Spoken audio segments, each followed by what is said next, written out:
In this video, we want to prove or disprove if the sum of a sub n converges absolutely, then the sum of a sub n squared also converges absolutely.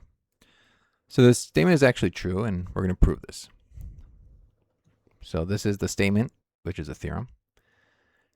Okay, so now let's prove it. So first we're going to recall the definition of absolute convergence. So a series converges absolutely if and only if the sum of the absolute value of a sub n converges. So by hypothesis we know that because it converges absolutely, the sum from n equals 1 to infinity of the absolute value of a sub n is less than infinity. Since the sum of the absolute value of a sub n converges, then the sequence also must satisfy the limit n approaches infinity of absolute value of a sub n equals 0. And this means that there exists an integer n such that for all lowercase n bigger than n, the absolute value of a sub n has to be less than 1. Because we know that it's going to go to 0 eventually. That means that at some point it's going to be less than 1. The absolute value of that is going to be less than 1. So then for lowercase n bigger than n, since the absolute value of a sub n is less than 1, then the absolute value of a sub n squared can be rewritten as absolute value of a sub n times a sub n. And we know that a sub n is less than 1, which means that a sub n squared has to be less than the absolute value of a sub n.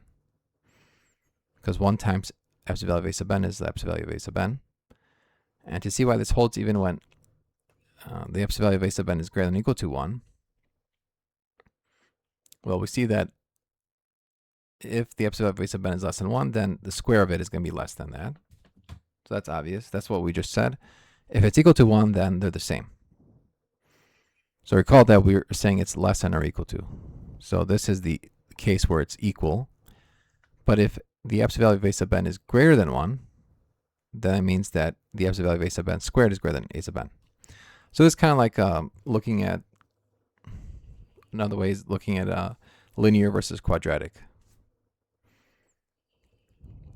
So, okay, so let's use a comparison test. We know that the sum of a sub n converges absolutely, which means that the sum of the absolute value of a sub n also converges. And we know that the absolute value of a sub n goes to 0.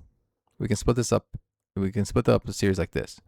We can stop the sum from n equals 1 to capital N, and then continue from capital N plus 1 to infinity. So this is just rewriting the sum into two different sums. This first sum is finite because it's only capital N terms. So we know that this is going to be less than infinity if I add up a sub n, the absolute value of a sub n squared. For the second sum, when n is greater than n, we have that the absolute value of a sub n is less than 1. And so the absolute value of a sub n squared has to be less than absolute value of a sub n. That's kind of what we talked about over here. So by the comparison test, since the sum from n equals capital N plus 1 to infinity of absolute value of a sub n converges, we have that something smaller will also converge. The smaller being the absolute value of a sub n squared. So we conclude that since both series, so from n equals 1 to capital N and n equals capital N plus 1 to infinity converge, then their sum also converges. So you can now bring it together under one sum, and so that converges, which means by definition this has to converge absolutely. So the sum of a sub n squared converges absolutely.